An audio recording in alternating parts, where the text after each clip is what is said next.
Hi guys, sorry, where is the password? In your iRacing PM message. Roger that. Did somebody say the session's up? I don't see it.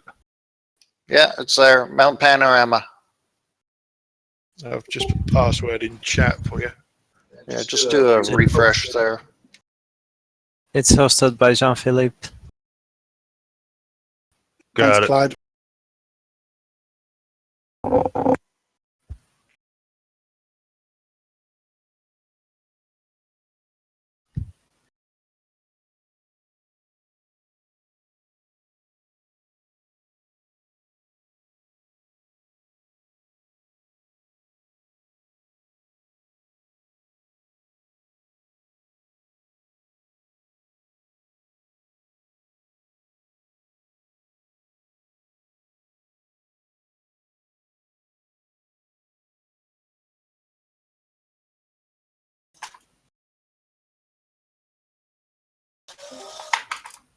Good evening. There, Ronald.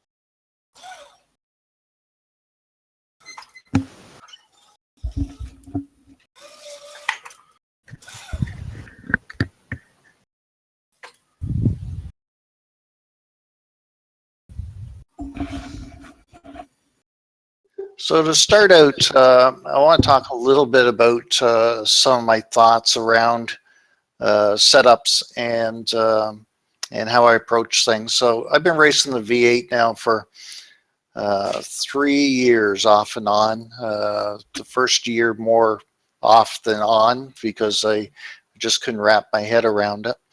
And then for about the last year and a half, almost 2 years, it is the only car I race on iRacing. So, you know, one of the things I have to say is that I probably have, I don't know, maybe 100,000 laps with this car over the last couple of years.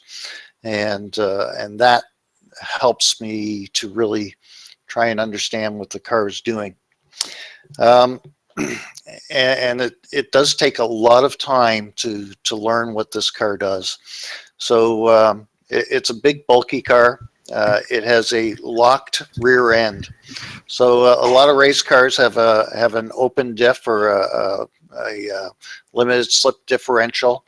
This car's got a differential that both the rear wheels turn at the same time. And that causes a couple of things to happen on corner entry and corner exit. On corner entry, the car wants to push. And that's because both wheels are trying to turn at the same time, and the inside wheel is not giving the outside wheel any relief. On corner exit, the car wants to oversteer and spin out. And then you have that very brief moment in between the entry and the exit where the car is somewhat neutral. And once you wrap your head around what the car is doing there, it really helps you to determine how to drive the car and how to set it up. Anybody have any questions around that? Or did I not explain that clearly enough? No, that's good. I understood it, Yeah. so it must be clear. Same for me. And don't be afraid to ask questions, because there's no silly questions, and you know, the question that you're asking somebody else might be thinking about. So I think that's important. I had a number of questions fired to me at the last minute. I'm going to try and address all the questions at a very high level initially, and then we'll go into the garage. And the first question, or not the first question, but the most popular question is, in the chassis, tell me what to do with the dampening and compression dampening and rebound dampening, low speed, high speed. And that in itself will take an entire session. And I'm not the person qualified to do that. But the person that can help us there is Victor Tanaka. And Victor has volunteered to put up 2 hours next Saturday at the same time to just talk about telemetry and dampening. Victor's very good at it. He works on a lot of our setups and fine tunes them because, quite honestly, I'm a hack when it comes to doing that. So, and for myself, I think that for people that are just trying to start out with setups, there's some basic settings that you can go with, and you should be fine with them for a long time, and then start worrying about them. But for those that are interested, Victor's going to do a session next Saturday for 2 hours just to talk about telemetry and dampening. Awesome. Thank you.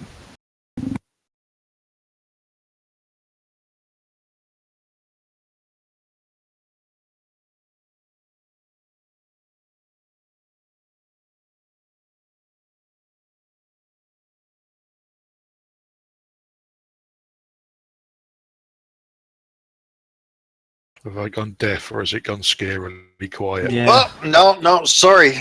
I was pushing the wrong button there. Sorry, guys. Where did I? Good job you said something, Clyde. Yeah, really. Where did I end up there? Victor's going to hold a session next Tanaka, week. Oh yeah, okay. Yeah, Tanaka Tanaka. session. Okay, awesome. As you can tell, I'm not professional at doing this, and sometimes I hit the wrong button. So I got a number of questions. I'm going to try and go through them all at a very high level and try and answer questions as best I can. And then we're going to go into the garage, and I'm going to try and show you some of the different things that I think are important in the garage. So the first question I had was, do you start out with some sort of basic setup? And the answer to that is yes. I start out with the baseline. And iRacing has changed the characteristics of the car a number of times in the last 6 months. Expect another change shortly coming to the car, which will hopefully help it. But yeah, I start with the baseline. The baseline is very good. It's probably the best baseline that we've had in a long time. And I highly recommend that you start there, understand what the car is trying to do on the track, and then make adjustments from there.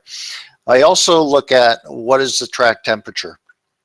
So not so much the ambient temperature, but what is the temperature on the track, and then just to a lesser degree, is it cloudy, is it overcast, or is it clear?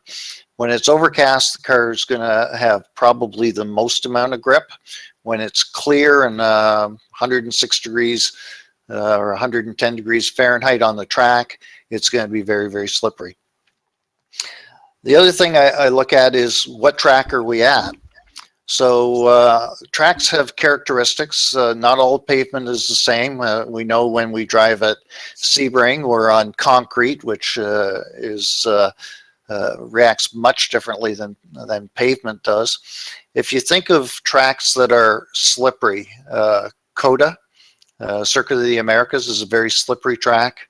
Okayama, which I believe we haven't raced at yet, and I'm thankful for that because that track's like ice. Mid-Ohio is another track that is very slippery. So you have to try and keep that in mind as well. And then the last thing I look at is what type of layout is the track. Is it a fairly tight layout like Brands Hatch or Oran Park, Oulton Park, or is it wide open similar to Suzuka or Road America? So those things all come into play when I'm trying to think about what I'm going to do with a setup.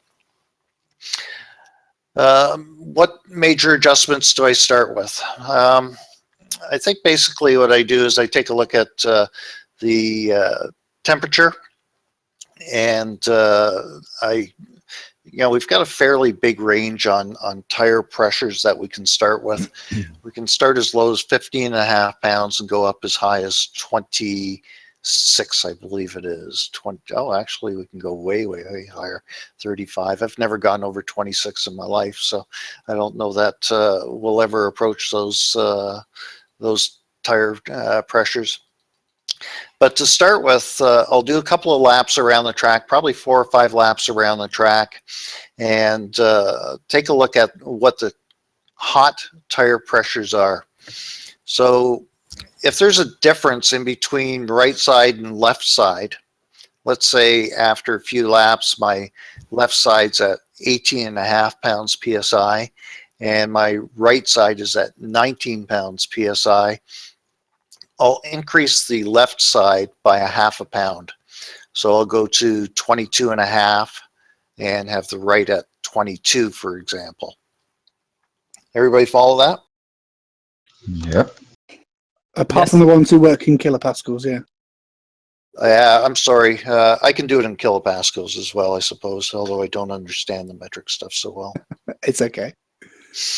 So same thing in kilopascals. I think you start with 152 is what the baseline is at, and exactly the same. So just run a few laps. 5 laps is generally a fairly good indicator, and that gives you the balance right to left. After that, the colder it is, generally the lower in tire pressure I go. The lowest I've run so far this year is 17.5 pounds during a race. And the highest I've run is 22.5 pounds in a race. And I think that when you are preparing for a particular track, you do need to spend some time first working on tires and finding what the ideal tire pressure is for that particular track in a particular temperature range. So I was saying to someone about a week or so ago, because they were asking about tire pressures, how do I determine that? And basically what I do is I start at what I think is my midpoint, which is around 20 pounds. And I increase by a half a pound or whatever the kilopascal is, whatever that increment is, until I see that the times are going down. If they're not going down, if they're going up, if they're going in the wrong direction, I start lowering the tire pressure and running through that. So during a 2-hour practice session, the first 30 minutes or so is going to be devoted strictly to trying to find the right tire pressure. So it takes a bit of work, but you'll see just by lap times if you're going in the right direction. So if you start at 20 pounds, and let's say you go to 21 and you've lost a second, you know you've gone in the wrong direction. You want to head the other way. So you want to go down to maybe 19 pounds or whatever the kilopascal number is there. Follow? Can I just ask a quick one? So what you're saying there is there's no ideal pressure overall. That changes every track? It changes every track and it changes with every type of weather condition. Okay. And, Tony, yeah, go ahead, Bill. what's the optimum pressure you're looking for? What's the ideal? So there used to be a time 2 builds ago that I used 26 to 27 PSI hot. That's I think 180, 190. Okay, thank you very much. That's what I used to look at. I no longer look at that. Now what I look at is the last tire temperature. And I'm trying as best I can to keep them under 200 Fahrenheit. What's that in Celsius? 76 Celsius, I believe it is. So I'm trying to keep them under that. And actually, the closer I can get them to, I'm finding 184 Fahrenheit seems to be a really good number. That's after 3 laps. And generally, if you can keep them at 184 for 3 laps, they'll be fine for a race. The tire really likes lower operating temperatures, and that's more important, I think, than pressures with the current build that we have. I guess I was stuck in 2 times ago. I remember you telling me that a while ago, and after that new tire just came out, I thought it might be different. Yeah, the temperature, since I've been doing that, I'm finding that my hot pressures are a lot less than they were before. And I had an opportunity to talk to a developer from iRacing in regards to tires not so long ago. And that is one of the things that he pointed out to me, was that temperature plays more into this particular tire than it does pressure. And the other thing that he suggested, and I've mentioned this to a few guys, is that he believes that less camber is better. And by less, I'm talking, try and be in that 1.9 to 2.1, 2.2 range. Again, I don't know what that is in, what is that in metric? It's the same. Oh, the same? Degrees, Okay. so to speak. Yeah. Yeah, it's degrees. Only Sorry. pressures and temperatures are different. Right. And on the rear, we like to have the cambers quite a bit lower as well. And I've run as low as 1.1 and generally don't get too much above 1.6 anymore. So, and I run really low tire camber in the rear for 2 reasons. The first is the car brakes better with lower camber. We have more tire contact patch, and we have better acceleration because we have more contact patch. And I think that's critical. All the rest of the handling that I need to do, I can adjust through springs and sway bars. Sounds like it makes sense. And in the front, what I find, and you guys were asking how was Victor so fast yesterday. He was running 2.5 degrees camber on the left front and 2.2 on the right front, and then 1.9, I think it was, left rear, and 1.6 right rear. And he had the car set up because Grand's Hatch is essentially a big oval with a couple of turns in the middle, and it has some fairly high speed right-hand turns. He had the car set up in such a way to try and help him around the corners. The danger in that is that that car becomes very difficult to handle, and as you saw by the broadcast, it can be a bit of a handful.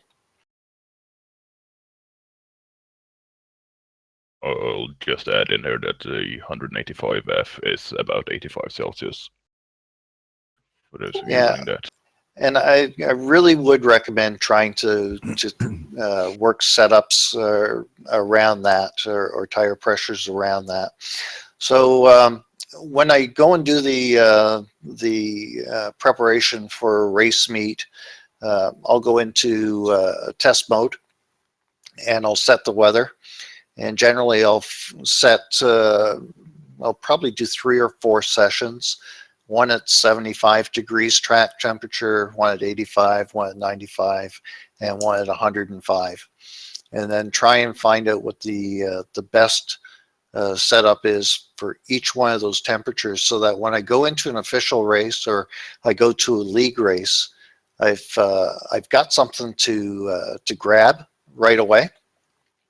And I know it's going to be fairly close. So I'm going to share with you guys a setup to show you how I name my setups. Could I just ask you a quick question on? You can, yeah. Pressures, Tony.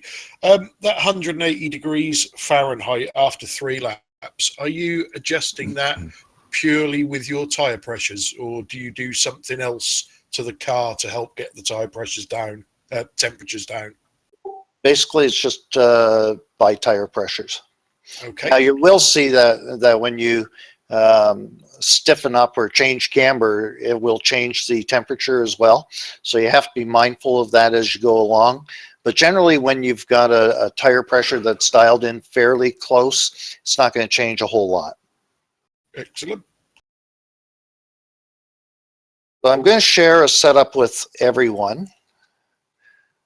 This is a setup I used last week in the official series for Coda. You just bring that up for a second. So you'll see the naming that I used is extremely long, and it all means something, trust me. So it's identical to 2017 Season 2 Coda. The first temperature, the first number there, 65, is the ambient temperature. 69 is the track temperature. The relative humidity is 35. The wind's from the south at 2 miles per hour, and it's mostly cloudy. And my time that I ran there was a 31.9 or a 131.9. So I name all my setups in that fashion so that I know exactly what the weather is. And when I go back to a particular track and I have a weather condition, I can pretty much just grab one of my old setups and I've got something to work off of as opposed to starting from scratch right away. So it's good to build a library of setups that way. Yeah, that makes sense. Because otherwise all we're doing is we're creating setups and we're saving what works today. And then tomorrow that may not work again. So, you know, there comes a time when you have to kind of clean out the library, especially after they do a major revision to the car. It's, you know, kind of start over type of thing. But that's how I name them all. And for Coda, I actually had 10 setups saved for the official races last week. And yeah, it's a lot of work. Yeah. You know, you can do that when you're retired. That's how you can. Yeah. So that was, let's see. How do you determine what spring rates to use? Again, the baseline setup, when I go back to the baseline setup has spring rates at 800 in the front, 743 in the back. And almost all of my setups are within a couple of clicks of that spring rate, front and back, for just about every track. Lately, I've been running my rear spring rate within one click of the front, equal to or one click more than the front. When I run it more to the front, it tends to be on a track where I need to get the front to turn, and I find with the stiffer rear end that the car turns in a little bit easier. Everybody follow me there? Yeah. Yes. And the last question of this group was, after you've got the car set up pretty good, what are some of the steps you can take to eliminate the front tires slipping, understeer when turning the wheel while accelerating out of the corner? It's all throttle control. This car is extremely throttle sensitive. And if you are mid-corner and you get onto the throttle too early, it's going to want to understeer you. There's a very, very fine balance that that you need to find in your right foot to determine when to get onto the power.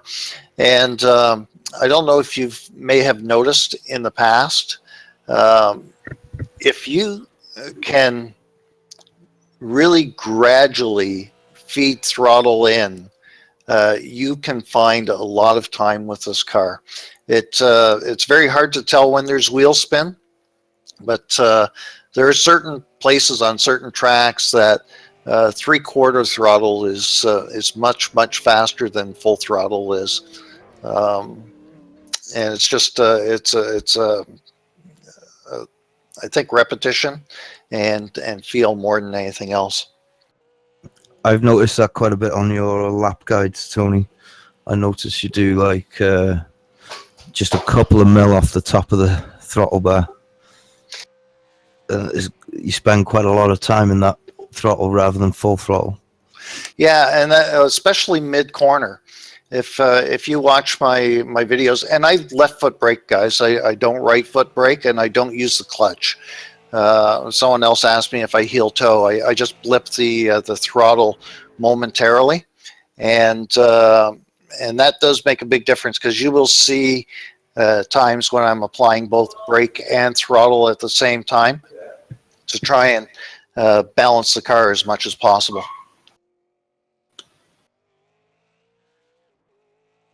So Questions? I guess that answered my question, Tony, that I sent to you there. I think you were reading mine, that I got too heavy a foot, I guess. That's really it, Bill. As I say, the car wants to understeer sometimes, and if you apply too much throttle, because of the way the rear end is, it's going to want to do that. So you need to let the car get around and get the front wheels straight, and then start applying the power. Yeah, it kind of slips my mind, I guess, that it's a spool rear end, and I kind of forget, I guess. Can I ask you something? It's more or less about that, but more in the braking area.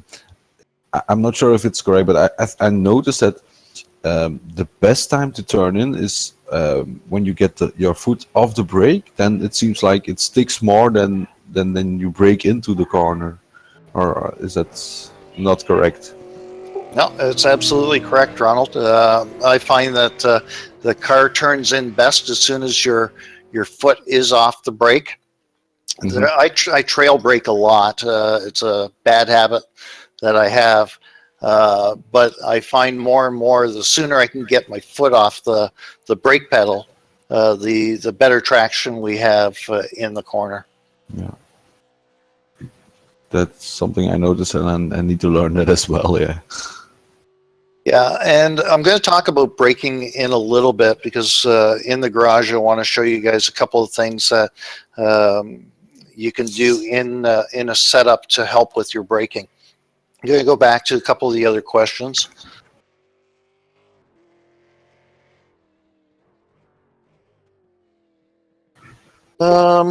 So one of the questions was around, is Ant here? Yeah, Ant, I think I've answered all your questions now, right? Yeah, pretty good. Yep. Okay, let me see who's next.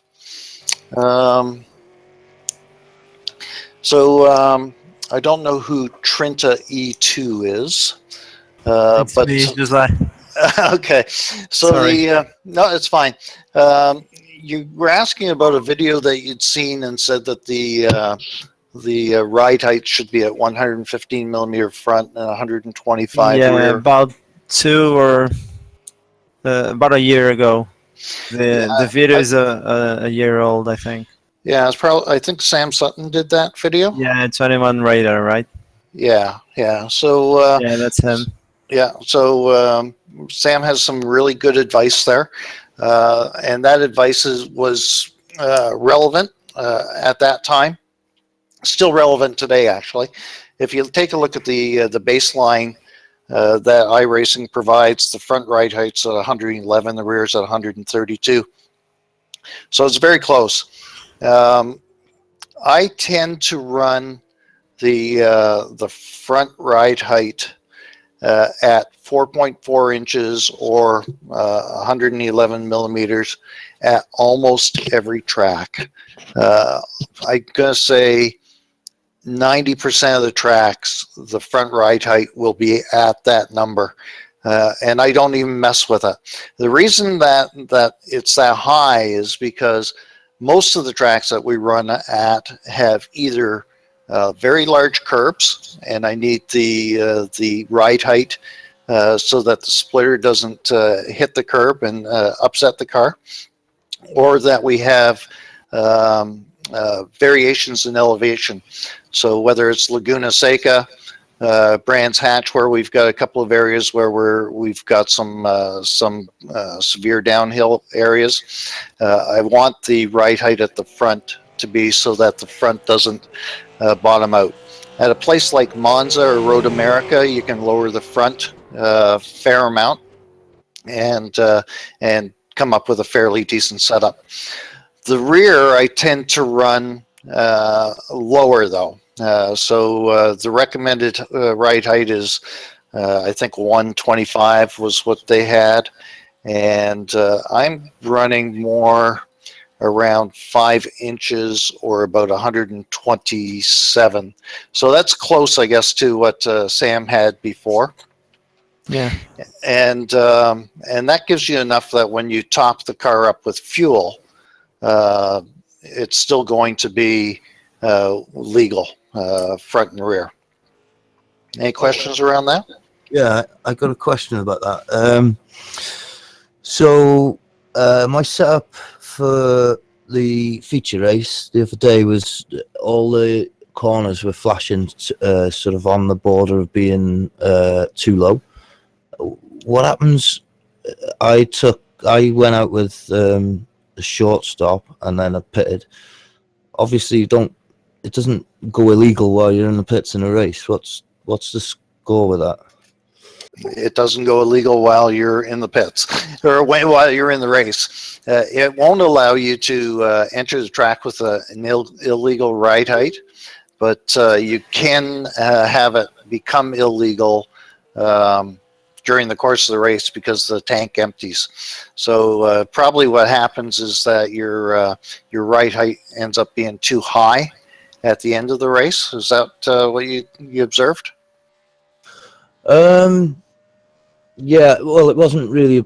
It was just the fact that I knew that with 22 gallons in, it would be illegal, and I went out with, I think it was 16. I started the race on, and then filled up at the pit. So I knew it would be illegal. That was all it was. I just wondered. Yeah. But yeah, it just doesn't go illegal then, obviously. No, it doesn't affect your race outcome, but it won't allow you to start with an illegal set. So I tend not to go. Well, basically, if I'm trying to run the rear end of the car low, is I'll fill it up with fuel, find out what that number is, and then I'll run it with that, whatever the legal number is, 4.76 inches, or I'm not sure what the number is in metric. 121 millimeters is what is just on the verge of legal, I guess. 120 is illegal. So 120 is 4.71 inches. So you can fill it up with fuel, set it at 120, and you should be good to go from there. Yeah, cool. Good to know. So I have a question about this. When you want to load a race, the rear, then do you try to keep the shock deflection the same by playing around with the length and offset, or do you just take one of them and drive it down and go with what's there then? No, I'll talk about shock deflection a little bit because that's going to be a long conversation. So let's get through some of the other questions and then we'll get into shock deflection because that's very, very important. Radio. Let's see what else we had here. Hang on.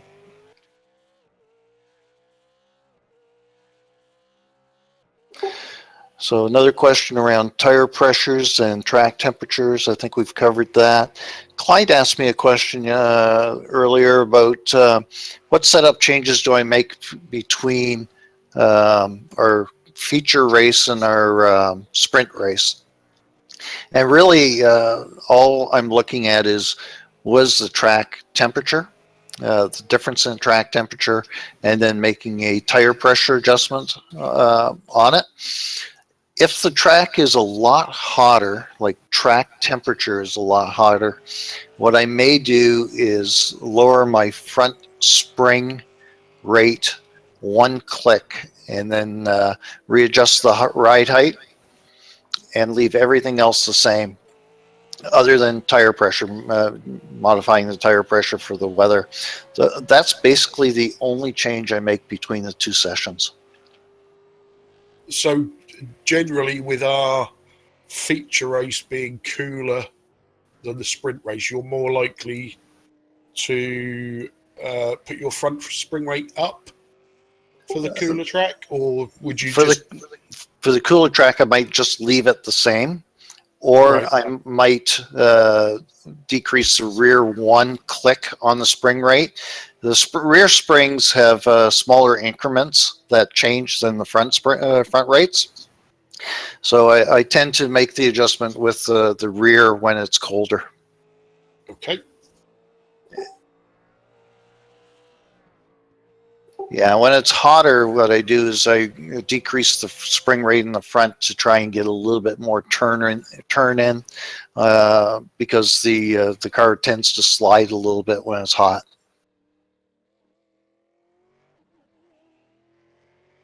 Basically, you're going through oversteer and understeer, right? You're compensating it. That's exactly what you're trying to do, yeah.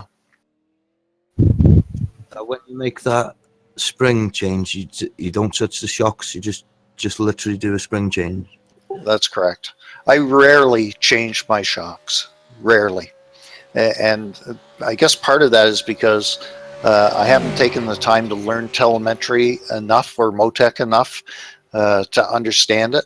Other than in the global sense, I know what range I try and run in. And I don't change it a whole lot from that unless Victor hands me a setup and says, hey, try this. And if it works, then I keep it.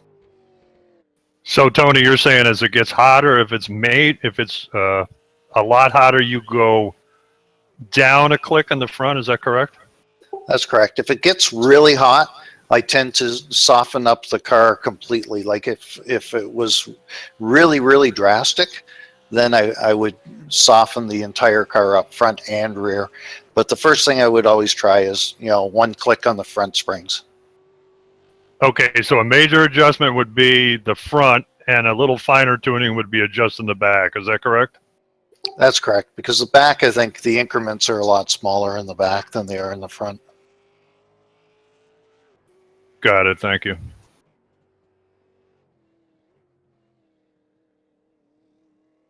Other questions there?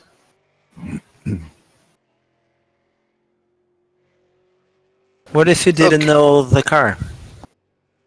It's a new car, and you If do. it's a brand new car, run the baseline and run 1,000 laps with it until you understand what the car's doing. Seriously, I tell that to everybody that starts with the V8. Start with the baseline, learn to drive the car before you start messing with the setups.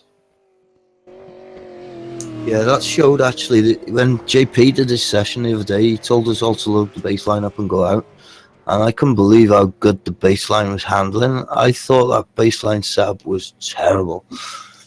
And it's just from driving the car, it's just totally different feeling now.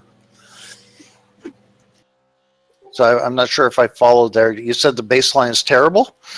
No, I thought the baseline, in my head, I thought the baseline was terrible because I sort of tried it when I first, and then threw it away, done all my other setups. And when JP told us to just go out on the baseline the other day, I couldn't believe how good that setup is. And that's just from a bit more experience in the car. Yeah, a lot of work was done on this baseline for this car when the rear suspension was changed 2 builds ago, and I know some very top level drivers that were involved in it, and this is a setup that I'd say 85 to 90% of the people can drive and drive it efficiently. In fact, in the official Euro split time on Friday, which I think is 22:15 GMT, there's a lot of the Spanish guys are running this car now, and the fastest guy, his name is Mark Perez. He has something like an 8,000 I rating, and for the first 3 races he ran the baseline with no changes, and he won all 3 races. Yeah, well, there's something to be said about driver skill too, right? And I think that's important for everyone to realize. And I think that it's something that I've discovered is that we can all ask for setups from the fastest guys out there, and 9 times out of 10, you're not even going to get close to that person's time with the same setup. And the reason for that is that, number one, everybody has different driving ability. Number two, everybody has different equipment. And number three, it takes a long time to adapt to a particular driving style setup combination.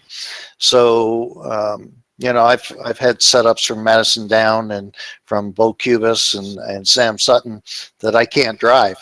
And I've given them a setup that I'm within maybe a couple of tenths of their times, and they can't drive my setup. So really, when we're building setups for ourselves, and we can ask for somebody's setup, but the chance of it working for us is slim and remote.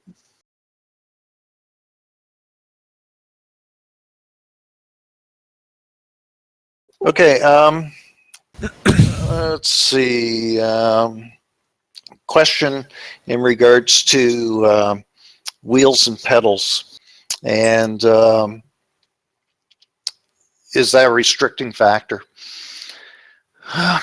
That's really a hard question to answer, because a lot of the world champions, people that are doing very, very well in iRacing, run very inexpensive equipment, and other people run steering wheels worth $5,000 or, you know, 3,000-4,000 pounds.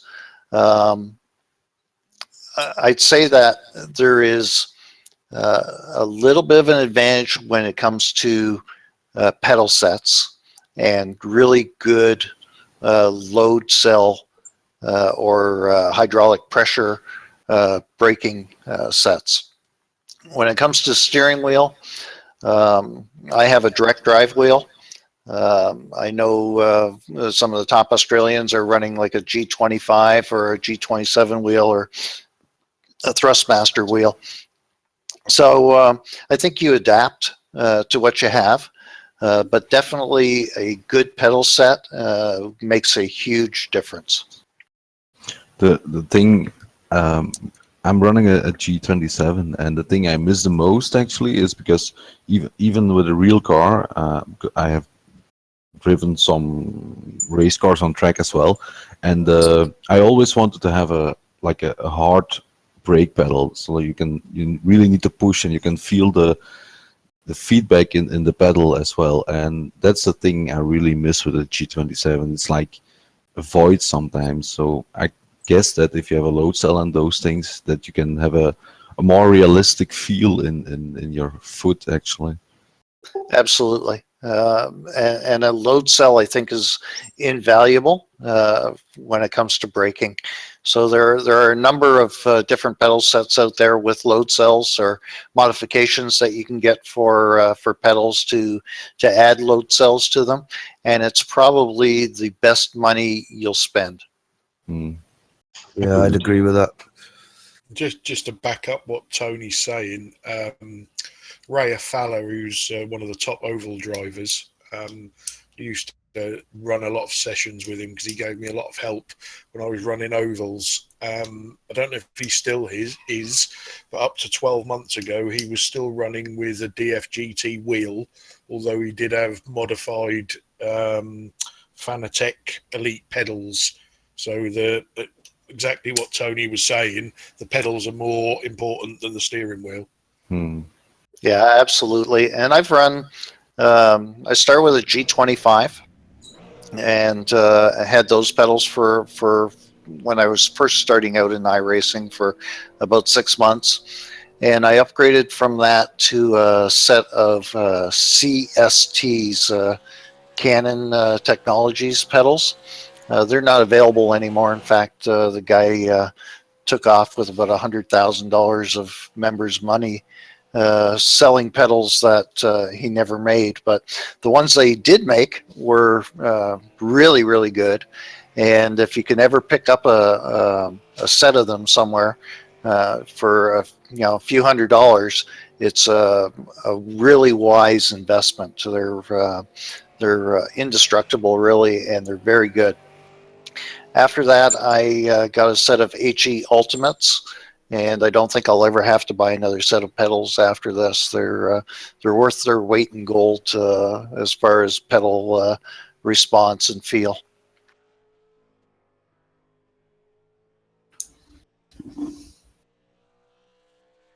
Okay, so let's go to the garage and let's take a look at the baseline setup.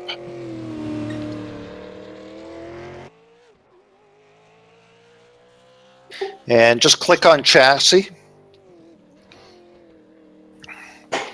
And we're going to take a look at a few things. So one of the questions that came up was in regards to shock deflection and how important is that in our setups. And I have to say it's probably the most overlooked area in setups, and the one that can get you into the most amount of trouble. So when we look at shock deflection on this particular setup, the baseline, it's 1.83 inches or 46 millimeters in the front, and it's 50 millimeters in the back, or 1.96 inches. Before the change in the car last week that everybody got in the update, when the driveline was changed, you could bring that shock deflection all the way down to 0.5 of an inch, or about 12 millimeters, and get the car to turn in really, really nicely. Since they've changed the drivetrain dynamics, what's happened is if you're running very low shock deflection, the car tends to tramp or bounce under braking. Does anybody experience that? No. Yeah. Yes, of course. So the way to... What was that, Clyde? I have no idea what you're on about. Clyde, and I was working with Clyde last week, and one of the questions that Clyde said, "Can you take a look at my setup and tell me why my car is doing this?" And his shock deflection was a little bit on the low side, right, Clyde? Only slightly. Anyways, when you increase that shock deflection, basically what you're doing is you're increasing the amount of travel that the shock has before it bottoms out. So to get rid of that tramping in the back, what we do is we increase the shock deflection, and that is done through two adjustments: the spring perch offset and the damper length. So when you've decided on your ride height, and in this case the baseline's at 132 millimeters or 5.2 inches, and we see a shock deflection there of 1.96 inches or 50 millimeters. If we wanted to change that and still maintain the same ride height, you have to adjust both the spring perch offset and then the damper length. So what I change first is the spring perch offset, and let's say we want to increase this to 2.5 inches and then still maintain a ride height of 5.2 inches. So we're going to try and maintain a ride height of 50 millimeters, and we're going to try and increase the shock deflection by 25%, up to about 62 millimeters. So how I do that is first I increase the spring perch offset, and I'm going to increase that to 4.405 inches or 111.9 millimeters. Can everybody do that? 11. 111.9. Yeah. Or 4.405 for Bill and myself. When you do that, you see the ride height has gone down to 5.01 inches. The shock deflection has gone up to 2.12 inches. So, our ride height went down to 127. our shock deflection went to 54, and we want to bring that ride height back in line. So what we have to do then is increase the damper length. So when we increase the damper length to get it back in, we try and do both of them equally, probably to 22,047 or 611 in millimeters. That gets us back to about the same ride height and a shock deflection of 2.11. So we've gone up about half of what we want to, and we'll have to then again increase the spring perch offset and the damper length to get that ride height back in line and the shock deflection in line. So why don't you guys work on that on your own for a second. You're going to try and maintain 132 millimeters or 5.22 on the ride height and increase that shock deflection to 62 millimeters or about 2.25 inches. See what everybody comes up with.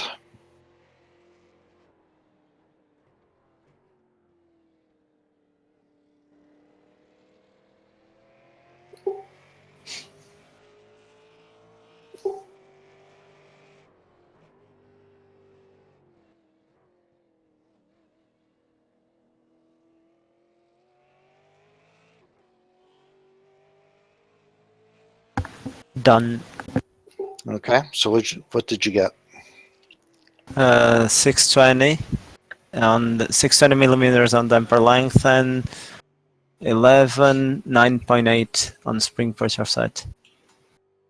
And what ride height did that give you? 132 mil. Okay, anyone else? And that works, by the way. Did anybody get anything different? I have the same. Yeah, so I came up with 115 mil and 615 on the damper length. It's not an exact science. One will offset the other one, but you can still come to the same number at the end of the day. So what happens a lot of the time is when we try and change the ride height, we are inadvertently changing that shock deflection number at the same time. And sometimes that negatively impacts the way that the car handles. Right now, based on the way the rear suspension works, a shock deflection in the rear of 1.1 or greater is required, and even that's kind of borderline on the tramping under braking. But anything below that, it becomes very severe and really not manageable. In the front, I try to run somewhere in the neighborhood of 1.5 to 2 inches in shock deflection, which is probably in the 40 to 50 millimeters of shock deflection. And I try and increase that on the front the more I fight with curbs or big dips in racetracks. So I'm trying to increase the amount of front suspension travel that I have.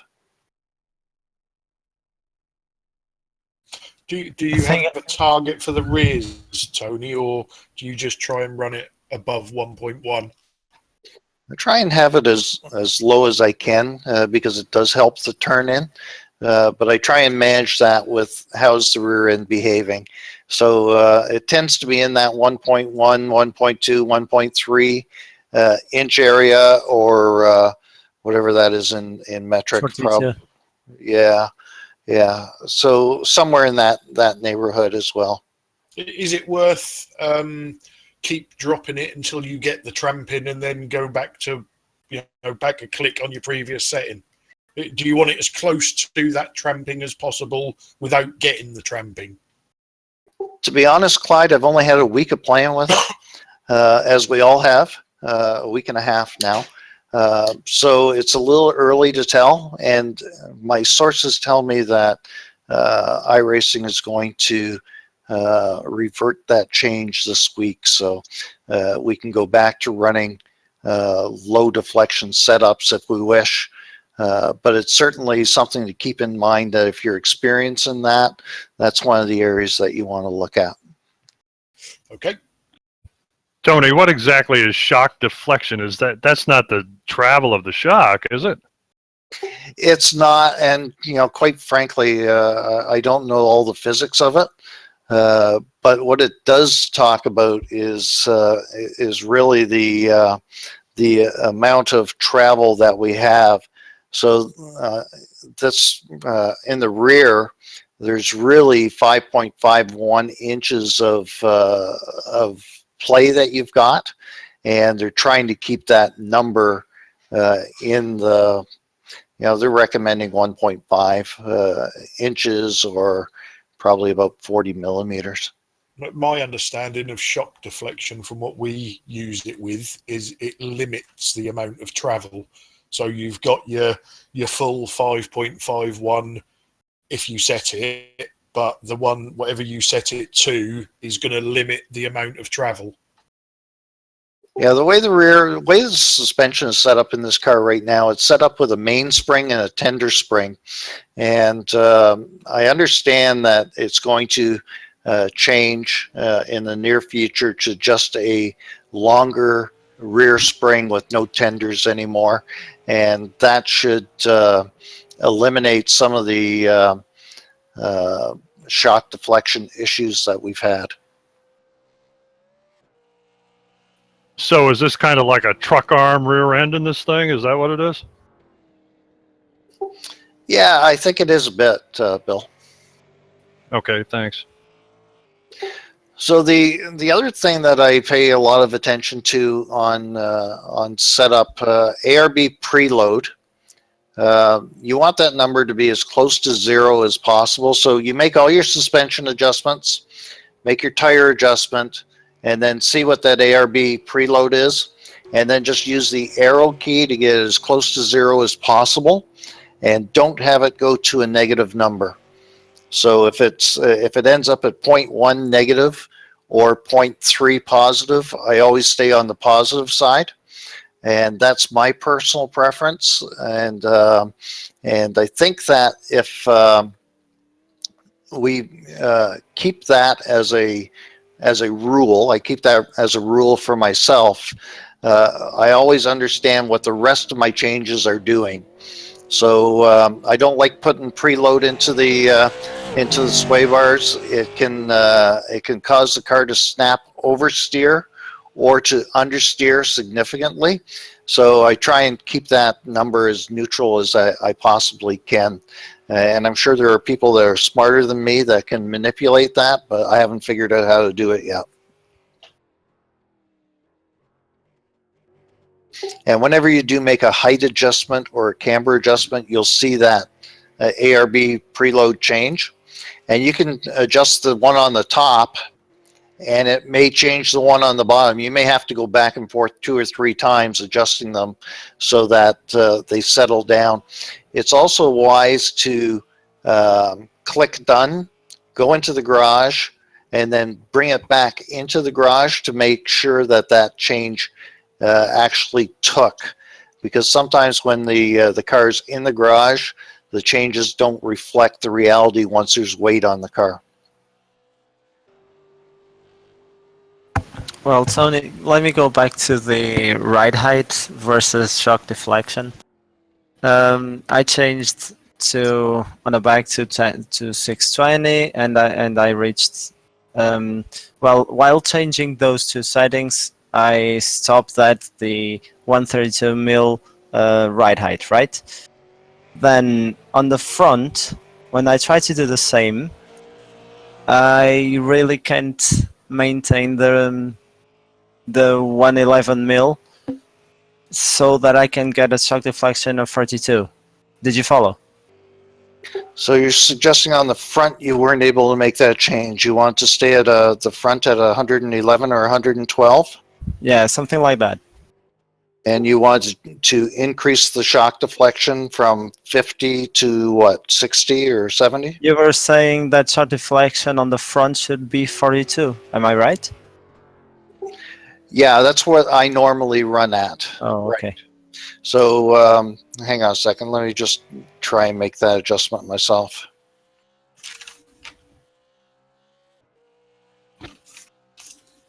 Of course, whilst we change the back or the front, you change the front or the back. Yeah, it does affect that. So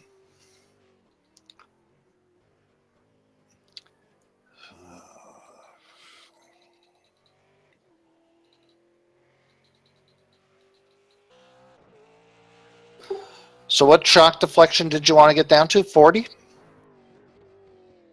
You said 42 was what you used. Okay, hang on a second. And I was trying to match that, not specifically, not specifically to mimic you, but just to try and get a handle of how this single thing works.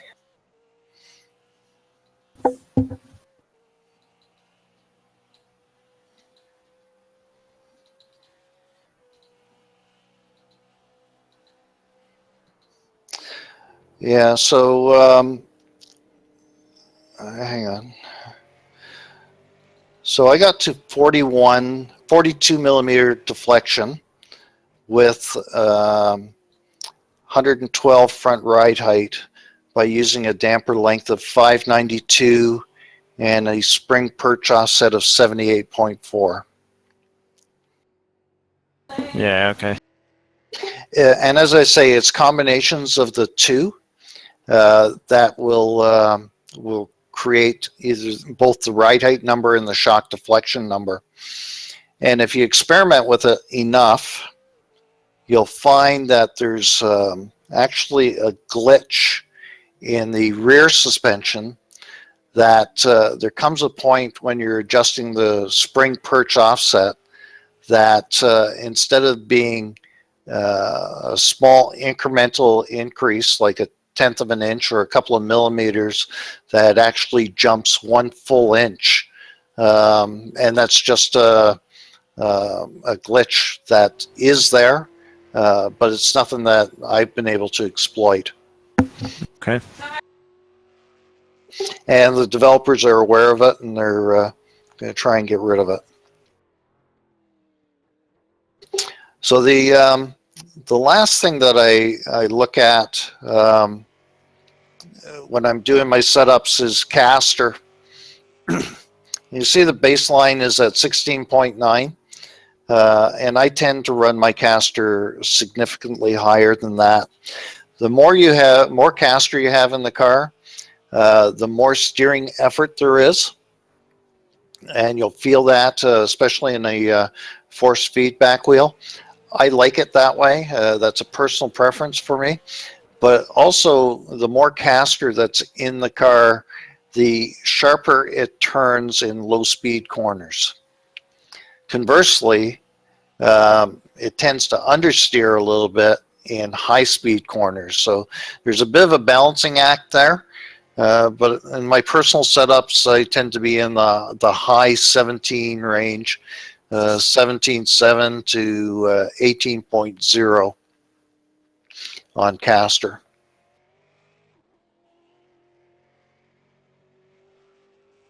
And the amount of caster that you have will affect the amount of camber that you can put into the car. So if you go too high on the if you go too low on the caster, say if you go to 15 degrees, I'll just get it down there.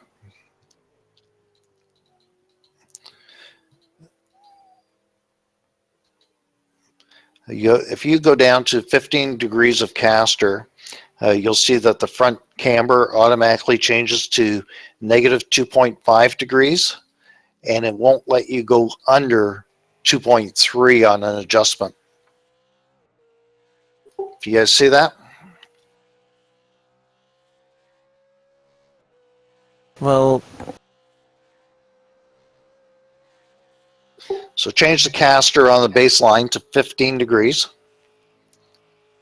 from where it was stock. I think it was at 16.9. Yeah, it stops at 2.3. Right.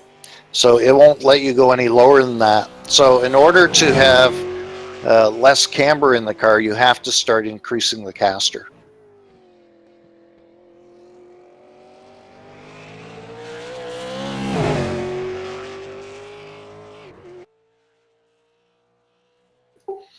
Questions in regards to caster?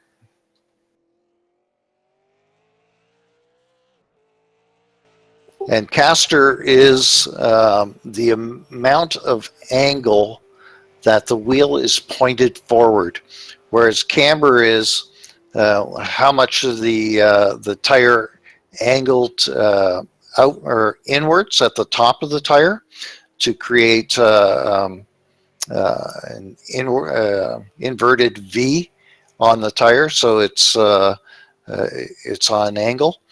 With caster, what you're doing is you're changing the amount of forward tilt on it, so that it's the more caster you have in the car, the farther back the top of the suspension mount is mounted, and basically what it's doing is it's laying the front suspension down backwards. Follow that? Yeah. Pointing forwards. The wheel is pointing more forward, but the suspension point is pointed more rearward. Yes. And the more caster you have, the sharper the turn in on low speed corners. What would you say your benchmark on the caster is, Tony? 17.5 to 18, and very rarely do I go lower than that. And if you was getting turn-in oversteer or turn-in understeer, is that what you would adjust, or would you look at something else? Yeah, I'd look at that, and I would look at the anti-roll bars. So if it's sometimes you can feel it. It's almost like the front tires want to fold in, and the car oversteers violently. And I would decrease the caster at that point. Okay.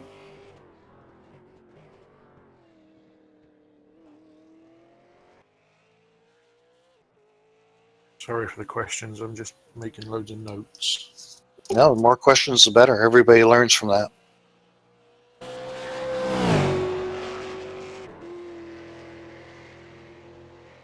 And every time you guys make a change to the suspension, hit the apply or the past button to see what else is changing when you do that.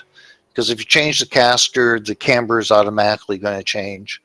If you change the caster and the camber, the ARB preload is going to change. And you have to be cognizant of that all the time. And when you're going out to try something, try only to change one value at a time if you can, especially when it comes to camber, tire pressure, or sway bars. Sometimes you have to change two values in order to get your ride height back in line type of thing. But try and keep the changes to minimal, so that you can go back out and do a apples to apples type of comparison.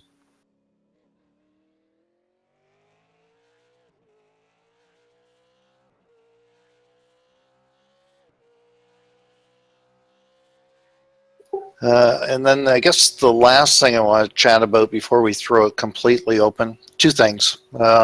First, roll center. At the front, you've got a low, mid, and high, and in the rear, you've got low, mid, and high. I run low and high, and I never touch them. I'm sure that there's something to be gained somewhere by playing with them, but to be honest, there's so many other adjustments you can make to the car that I just don't play with it. I have found that changing the rear to mid, if you've got major exit oversteer, helps. Yeah, when you change it to mid, you will automatically get a ride height adjustment. Just by clicking mid will reduce your ride height significantly. Better than 3 mils. Yeah, I do change everything back to where it was as well. Sorry, I don't just change it to mid. I will reset the ride heights and stuff like that. It seems to me, and I'm probably totally wrong, it's like a spring rate adjustment. It's like softening the springs on the rear. Yeah, I think you're pretty close with that assessment, Clyde. I just have not ever found a setup with mid that has worked for me. And to be honest, I think that there's just so many adjustments in the car that, you know, there comes a point where you have to just focus in on a few of them and leave it at that. The other part is anti-roll bars. And for myself, I have a very small range that I work with. The front is either at 3 or 4, and the rear is at 6 or 7. And very rarely do I ever have a value different than those front and rear. And I think that's personal preference. The higher the number in the front, the better turn-in you have, but then you have mid-corner understeer, and this car already understeers enough as it is. So if I find that the car is not turning in enough, I tend to work with the rear of the car more by increasing either the rear spring rate or by adjusting the rear anti-roll bar, or when it comes to the dampers, I'll increase the rebound dampening or the compression dampening. And I'll give you the numbers that I use for the dampening. And I'll end that discussion there because Victor is much better at it. But the rear of my car for dampening is 10-8, 12-10. Those are the 4 values. If I find that the car is oversteering a little bit on corner exit, I'll increase the low speed compression dampening or the low speed rebound dampening by 1 or 2 clicks, and that's it. On the front, I tend to run 6.6, 7.6. It's just the numbers that I've come up with that seem to work. The only time I really play around with the dampening number is at a circuit like Circuit Gilles Villeneuve, with those massive curbs, or Imola, where I try and play with the dampening number so that I can get through those curbs without the car bouncing all over the place. And for me, it's hit and miss on the numbers. If Victor's running that particular week, he'll use Motec to try and come up with some values that seem to work, but generally it's something that I need to learn myself.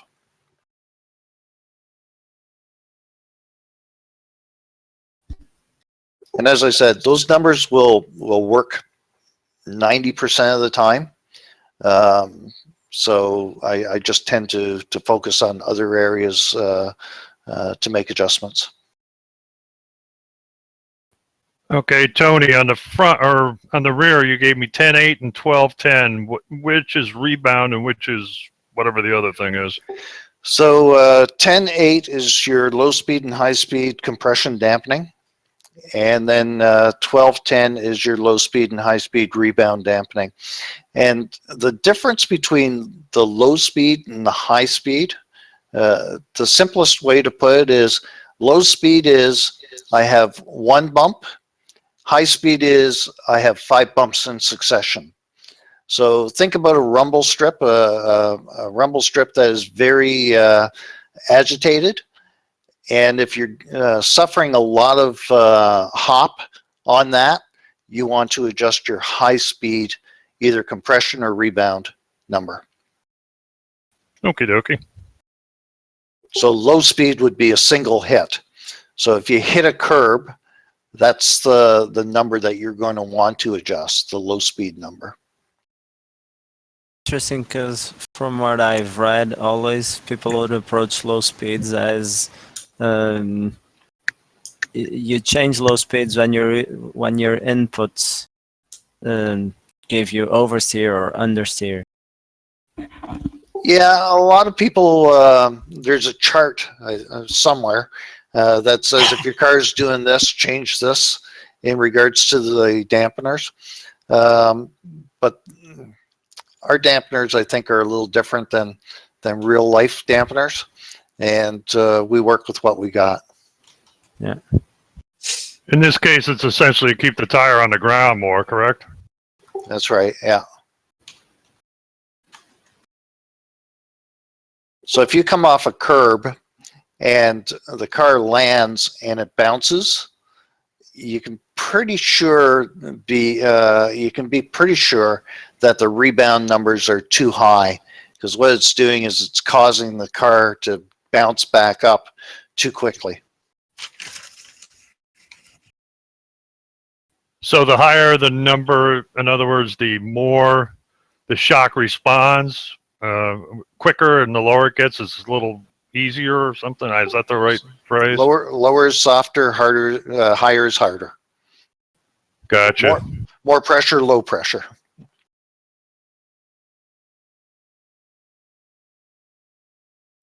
And I guess the last thing on the setup is the gear ratio. And generally, two things I look for. The first is was the highest gear ratio I can use and not have the car bounce off the rev limiter. And I want to leave a couple of percent before the rev limiter if I can, so that if you're in a draft and you can pass, you've still got something in reserve. And the second point to that is that after driving the track a number of times, I'll see if I'm in between gears at certain points, and then maybe adjust the rear ratio one click to make sure that I don't have to shift unnecessarily or be bouncing off the rev limiter unnecessarily. So sometimes that means that we go from a 6-speed box to a 5-speed box, and that's okay. Well, do you determine that by using the whole track, or do you determine that by the longest straightaway, for example? I first determine it by the longest straightaway. And then and then I massage it based on the rest of the track. I think what Tony's talking about, Bill, is if there's a particular corner that you're, say, topping out in third, or you can change to fourth but immediately have to change back to third, it's then worth looking at a different gear ratio to cut that, that either or scenario out of it. Yeah, yeah, you're right, Clyde. I understand that part. Yeah, and then the other thing with gear ratios is that sometimes, and let me think, Zolder would be a good example. Zolder's a fairly slippery track as well, and you can use, I think, a 1.1 or a 1.074 rear gear ratio there, but because it's so slippery, you may find that running the 9.96 final drive ratio gives you better control under acceleration. So again, essentially, you turn it into a 5-speed box, and you run it that way.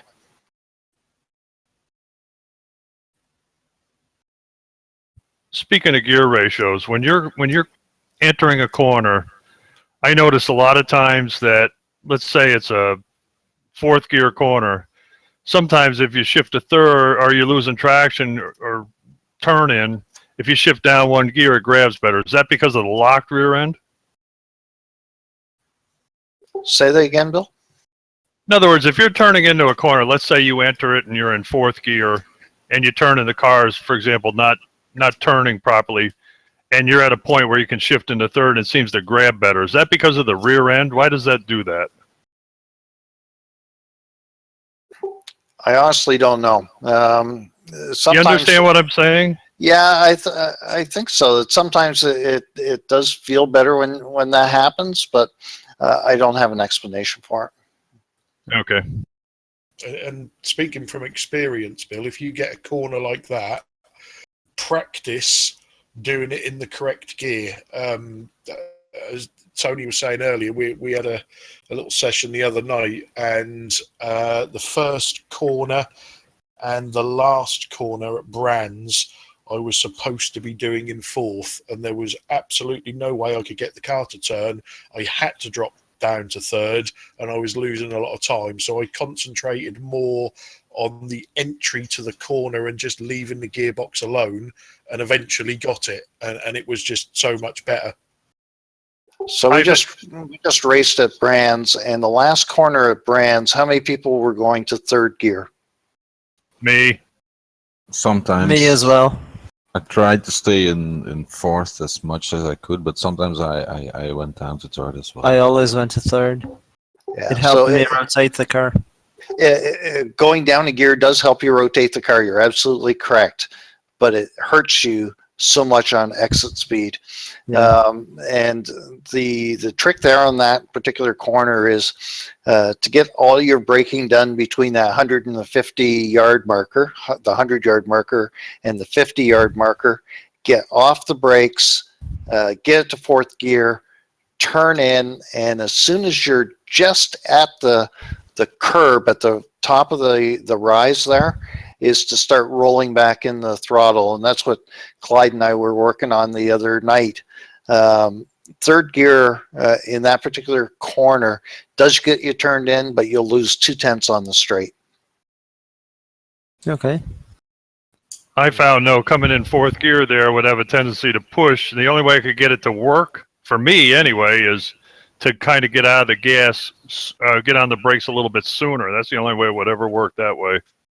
Yeah, what happens there, and you know, Clyde, I'm using you as the example, so don't take any offense, is that people try and cut that corner a little bit too tight instead of using all of the track. So yeah, it's going to push out, but you know, use the outer limit of the track there, and gradually get in the gas.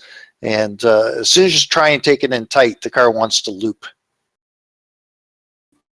I was doing exactly the same as you, Bill. I was trying to carry too much speed into the corner because I knew it could be done in fourth.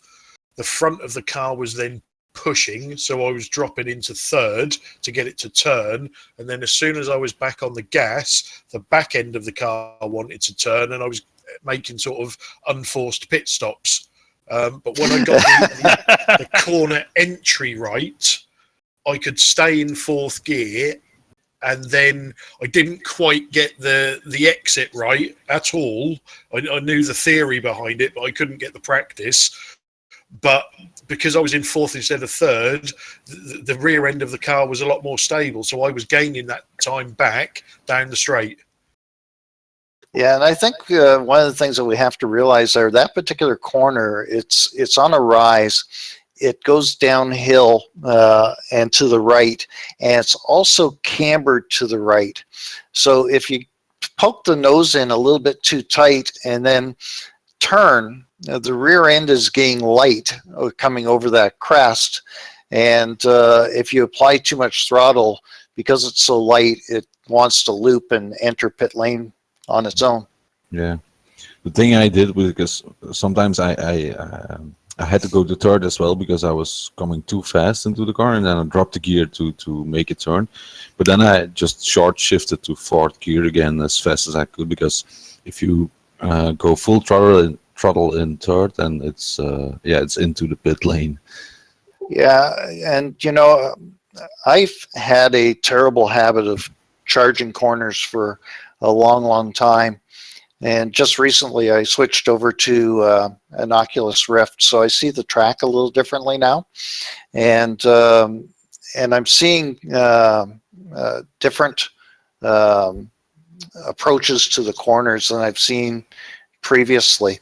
It's tending to back my braking points up a little bit, and it's ending up with me having more exit speed.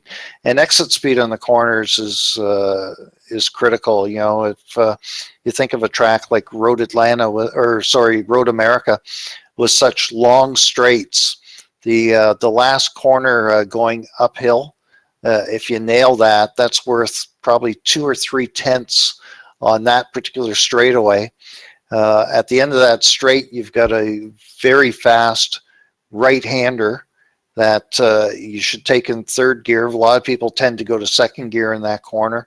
And then immediately afterwards, you've got another corner, another tight right-hander that a lot of people go into second gear. But if you can get the car slowed down and in third gear, you're getting another 2 tenths on that next straightaway.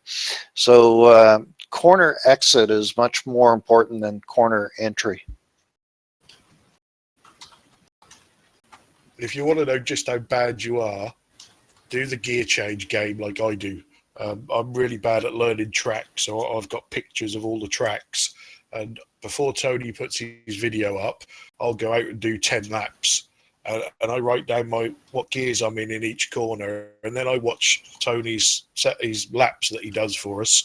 And my gears are probably 50% different to what Tony does. And that's not to say my way's right, Clyde. It's just the way that my driving style, right? But I learn as I go along, and I'm learning that sometimes carrying a lot of speed into corners is actually detrimental to my lap times. Yeah, I use, I'm a firm believer you're faster than me, so at the moment what you say is right. In a couple of seasons when I'm faster than you, I'll start telling you that you're wrong. That's fair game, Clyde. You know, people can. My wife tells me I'm wrong all the time, so it's nothing new. You got one of those too, huh? All right. Other questions? So I've covered a ton of material in an hour and a half, and we've never taken a lap around Bathurst. I asked Stefan to just pick a track because more than anything, I wanted to look at the garage and not necessarily the track. But if you have any questions in regards to setup or how we should approach driving Bathurst, or approach a setup to Bathurst, we can talk about that. I have one quick question, Tony. Shock deflection that we were talking about. You gave a number before for front, I believe it is, 1.5 to 2.0, and then another fella jumped on. He was talking about 42. What's the difference? Inches and millimeters, or what are we talking about there? I was talking inches. He was talking millimeters. He's just has his setup set on metric. That's all. Okay, that's what I thought, but I'm just double checking. Thank you. Let me just dig up my my last Bathurst setup, and I'll share that, and then we can talk about that particular setup for a minute.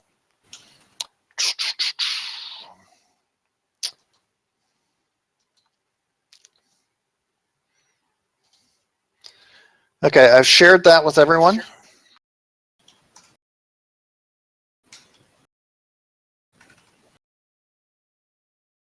So we'll look at tires first. Actually, we'll look at the heading first. So this is season 1 Bathurst. The temperature was 77. It was overcast, the wind from north, and my time was a 2:05.3. The tires left and right are a half-pound difference, a little bit higher on the left side, and as I say, that's just based on do some laps and see where they're at after a few laps, and then just try and even them out. When we look at the setup here, you'll see that the car is raked significantly. I'm at 4.3 inches in the front, which is a little less than that 4.4 I'm normally at. But there's two very long straights here, and I want to try and take advantage of as much top end speed as I can. And so I've lowered the front just a touch because we still need ride height in the dipper, which is an area where the car can get really skatey on you if you got the car too low. And you'll see that the rear is at 4.78 inches or 121 millimeters, and it's right on that verge of being illegal with 11.9 gallons in it or 45 liters. So this setup was probably using for qualifying, and the rear ratio is 9.6. You can use the 9.31 ratio here, but I don't really think that there's a need. The front camber's at 2.1 and the caster's at 7.6, and the spring rates were 857 and 829. The rear dampers are all increased a couple of clicks from what I was talking about earlier. And my anti-roll bars were at 3 and 7. Shock deflection on this particular setup was very low, 22 millimeters or 0.88 inches. That's before they made the driveline change, so I'm sure that that setup today would tramp quite a bit. We'd want to try and increase that number. And the front, the shock deflection was higher than what we've seen before at 2.24 inches or 57 millimeters. And the reason we want that travel is because of the dipper. That particular spot, when the car slams down, you don't want it hitting the splitter, because if you hit the splitter, you're going to end up in the wall there at the dipper. So that's the way I've set it up. You could probably all save this, increase the rear shock deflection, and use that as a reference point for the upcoming league race. And I just noticed I never talked about toe too much. The toe on this, on the front, 0.27. For the last 3 months, I've been trying to run as little toe as possible, but always a negative number. And on the rear, I'm running 0 toe. You can run positive 20 or 0.5 millimeters up to positive 40 or 1.5 millimeters, I think it is. Sorry, no. 40 is 1 millimeter and 20 is 0.5 millimeters. I rarely run 1 millimeter or 40. I'll play between 0 and 1 click positive, and generally I try and build my setups with 0 toe on the rear. The less toe I have in the rear, the better I find the braking, and the better I find the acceleration. But sometimes it does help with some turn in if you have some positive toe in the rear.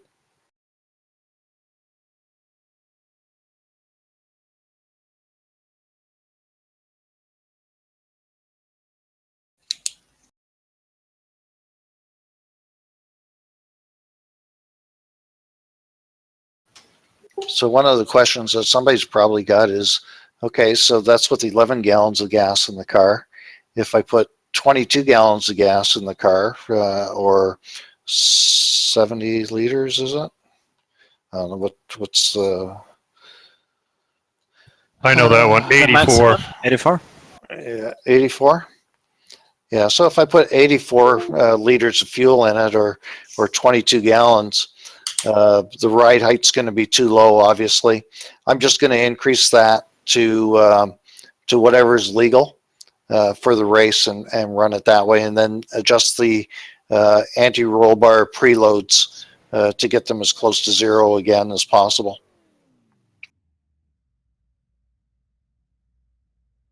And I purposely didn't talk about brake pressure bias because it's an entirely personal preference. The number that I've run ranges generally between 45 and 49, and that's a big range.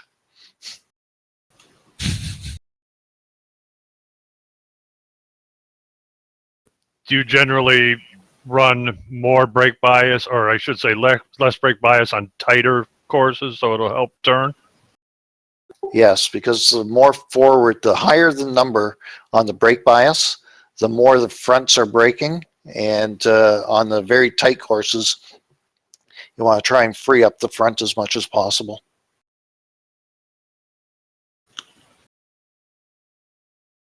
But if you have Oran Park is a good example. Oran Park has one gigantic straightaway and then a whole series of twisty turns. The braking on that straight into turn one is critical.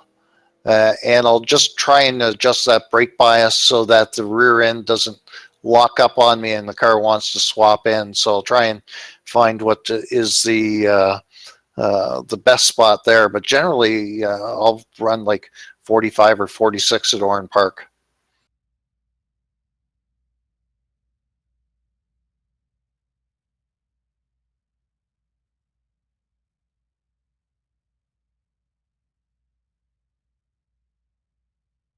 So what's an example of one where you use a higher number brake bias, like Road America or Road Atlanta? Road America, it's got it's pretty flowing, so I'll use some fairly high numbers there. Suzuka, I'll use a fairly high number. As I said, with the change that iRacing did on the rear suspension last week, it kind of forced everybody to change the brake bias number forward quite a bit. But I think that'll revert again next week.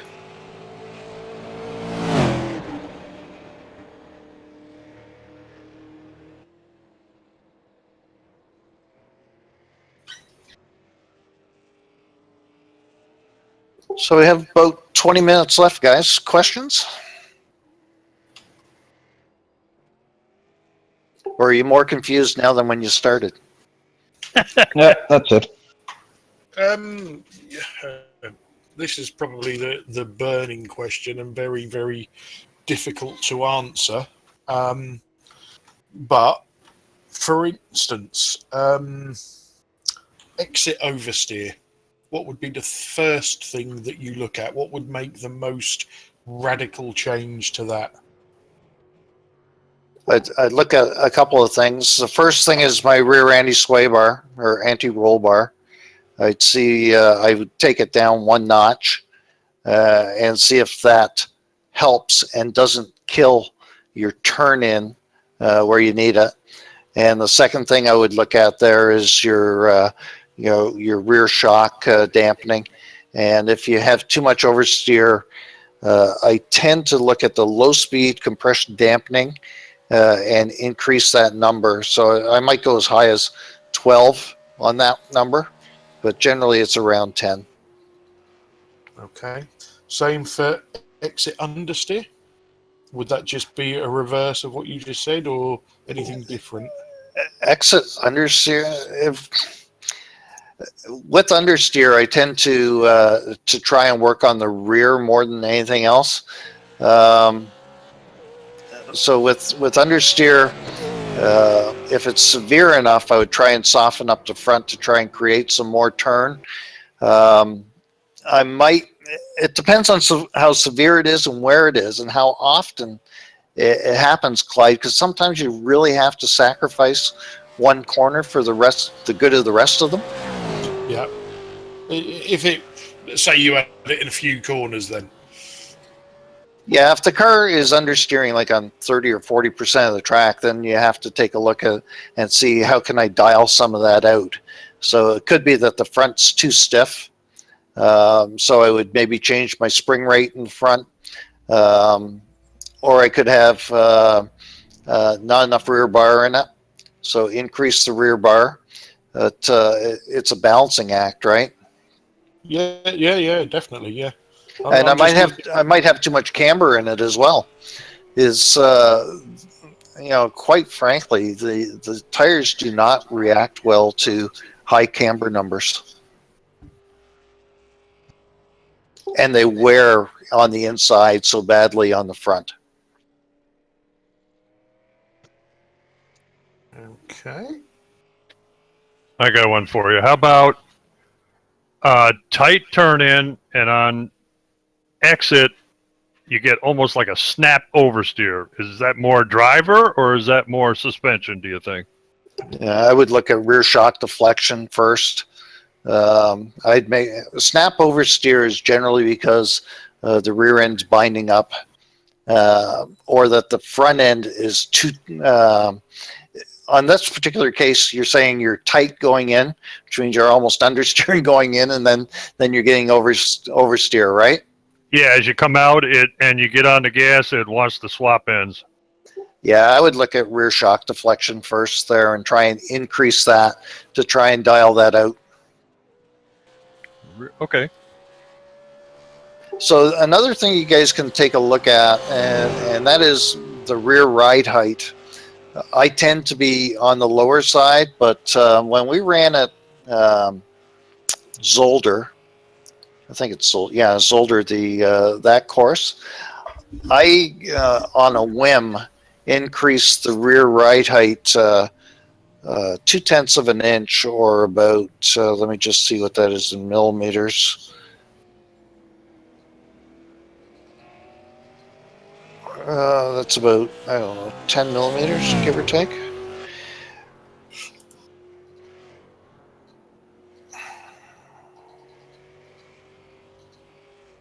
Yeah, about 10 millimeters. And I picked up 1/10 of a second on a lap by increasing the front, or increasing the rear ride height. When you increase the rear ride height, it puts more pressure on the front end of the car and can help with some of that turn in.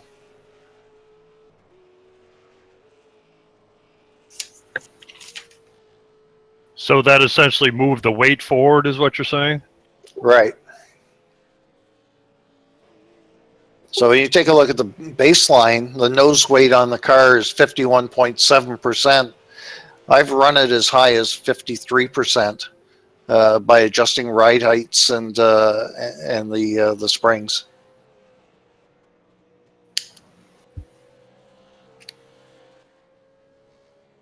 So sometimes you want a little bit more weight on the front to try and help those tires, eh?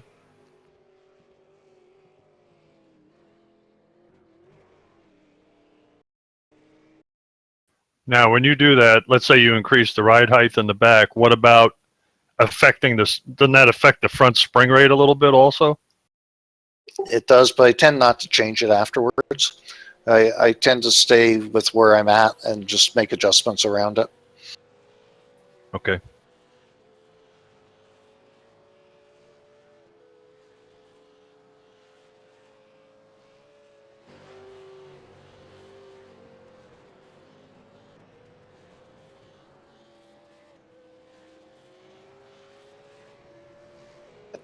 I'm back. I heard all of that.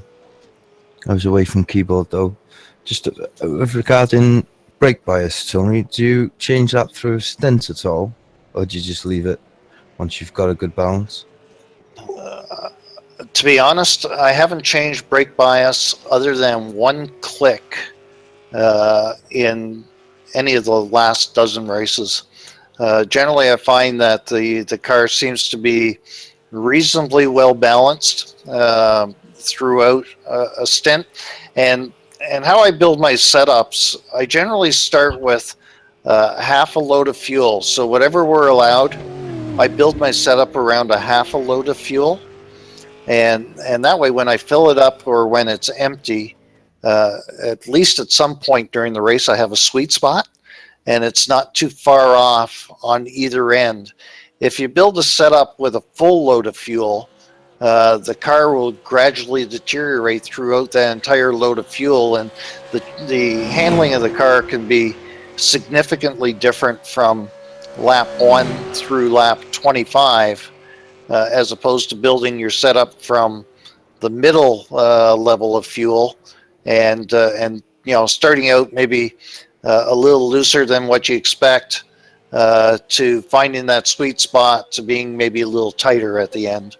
And sometimes near the end, I'll maybe make a front or a rear sway bar adjustment by one click to try and either get better turn in or to take some of the looseness out of it. Makes perfect sense. Thank you. Yeah, it's not an exact science, but at Brands, I never touched it for the entire race. All right, this is probably black art, and you probably don't want to talk about this one, but how do you determine fuel mileage, and how do you determine how much fuel you're going to take on your pit stop? Bad person to ask, Bill.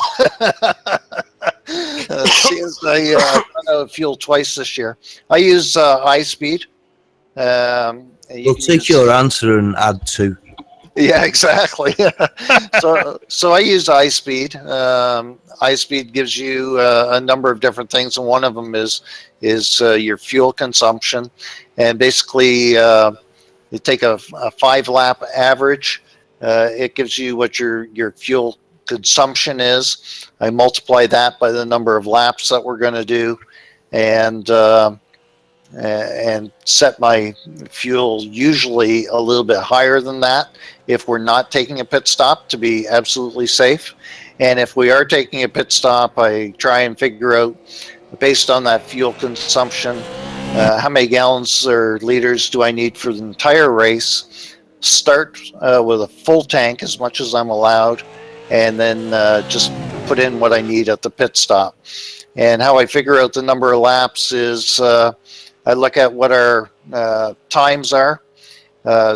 For the first race, it's 1,800 seconds. A lap around Brands was 125, I think, yesterday. So I divide 85 into 1,800 and come up with 21 laps, 21 point something. So I'll round up to the next lap and then multiply that by whatever the fuel consumption is. I'm sorry, Clyde. I've just put what I use in the chat there. It's called Fuel Buddy, and I find it very, very easy to use, and it takes all the worry out of it. It's free as well. Yeah, there's a few different ones. Sodi, I think, is available now. Yeah. And because I have the Rift now, I'm not able to see what my fuel consumption is, so I have to find something that's going to work. That's going to be able to tell me what the fuel is that's required. With the Sodi, I'm not sure how you pronounce it, but with that there is even voice recognition, so you should be able to give voice commands as well, and it will add the amount of fuel you need automatically, so you don't have to press a button or something. So with Rift, I think that's one of the best solutions. Yeah, I'm going to take a look into that. There's also C1 Analyzer is another program that gives you fuel consumption as well. So there's a number of programs out there that'll tell you.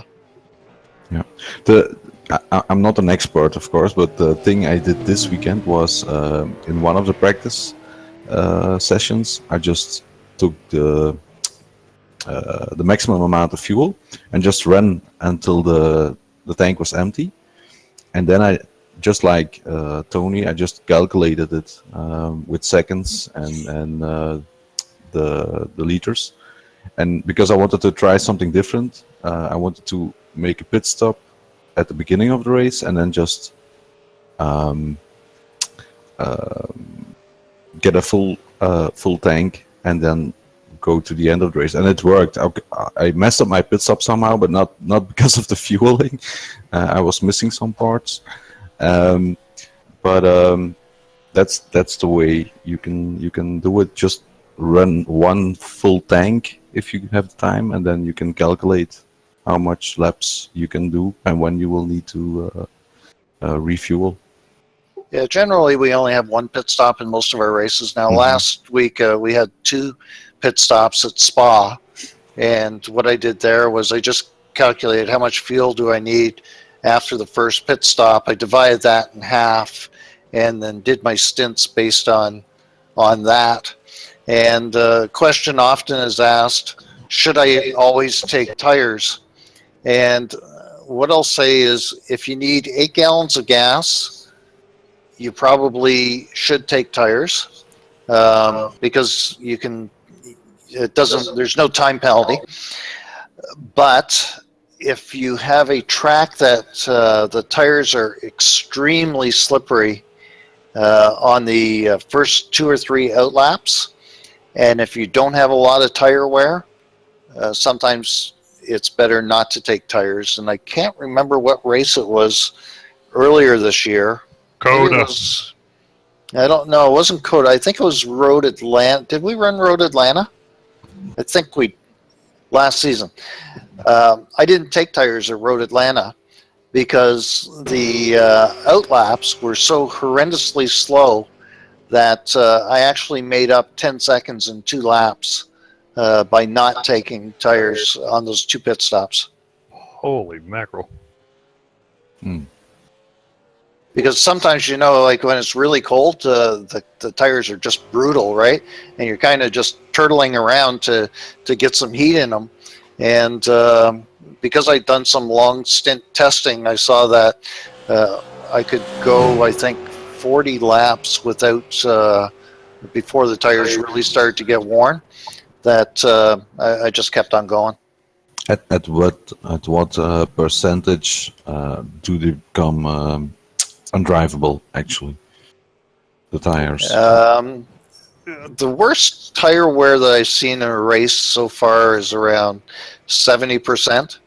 And you'll be losing about a second a lap at 70%. I've driven them as low as 30% on some extended testing, and I can tell you that they're barely drivable at that point. And you actually get a message saying you're going to get a blowout.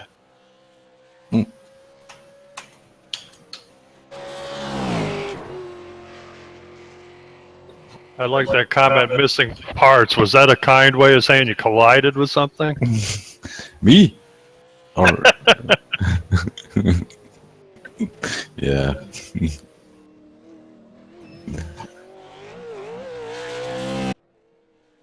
So talking about tires just a little bit, never evaluate your tire performance on the out lap or the first timed lap.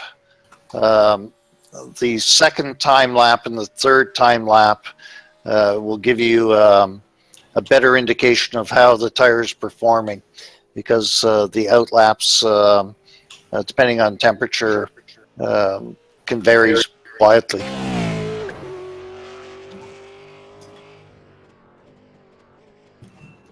Just on that a little bit, what advice will you be giving to Victor for his quality? Because I don't give Victor advice. Victor's 40 years younger than I am, and he doesn't listen well. Okay, if he listened, what would you tell him for qualifying? The amount of times, I guess it's pressure, but the amount of times I've not got a lap in is ridiculous. For on qualifying, my particular way of looking at that is you need to find a gap and space yourselves and get it in there.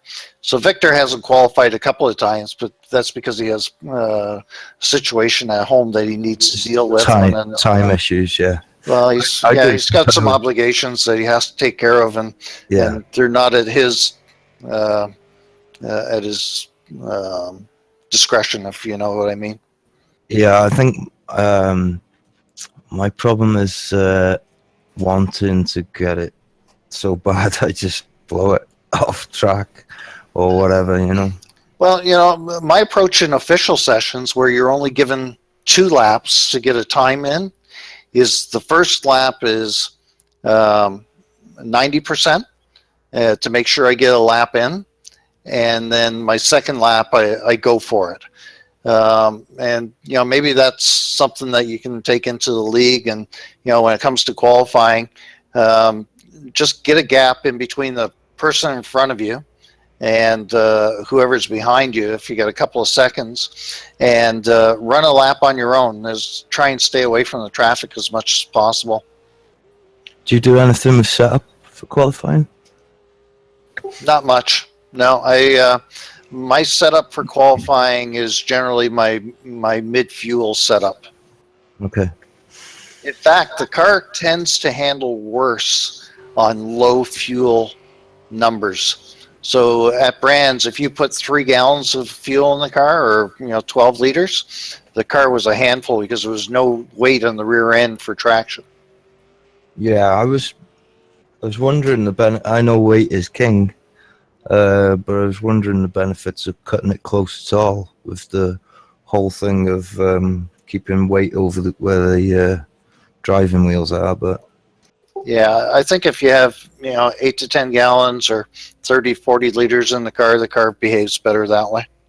yeah.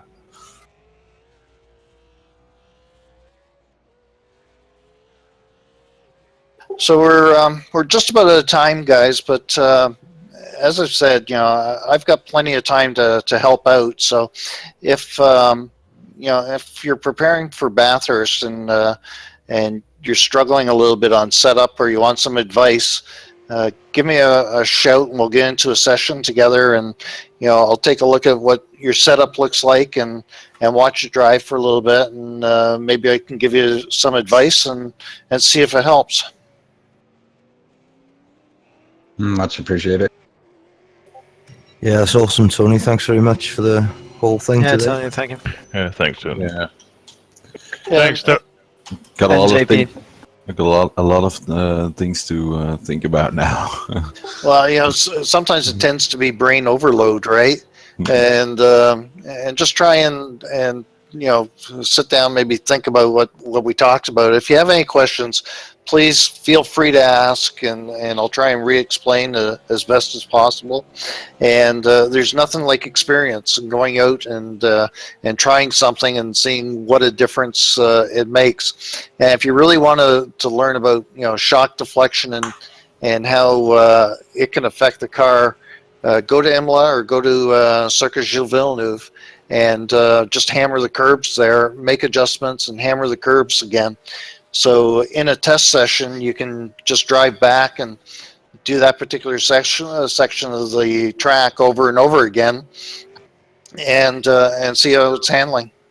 And don't forget, guys, hopefully JP has streamed this. So we'll get Dave to put it up on the website so you can go back and listen to the whole thing again.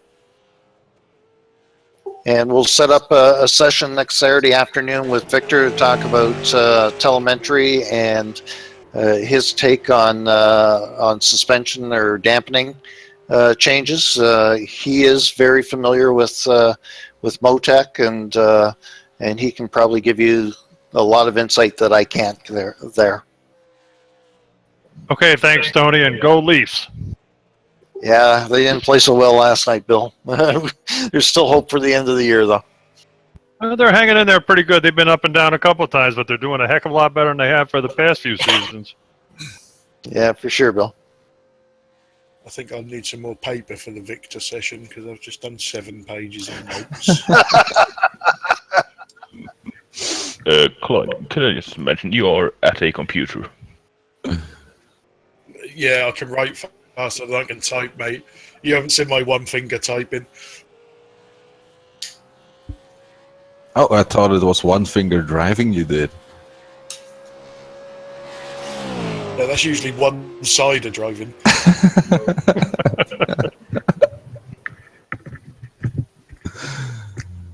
Okay, thank you very No, much, thanks, Tony. Tony. Yeah, you're welcome, guys. And GP also for the stream.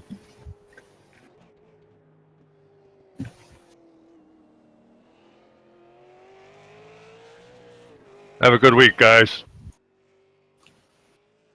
Take care, Bill. Goodbye. See you later, guys. Okay, take care, guys.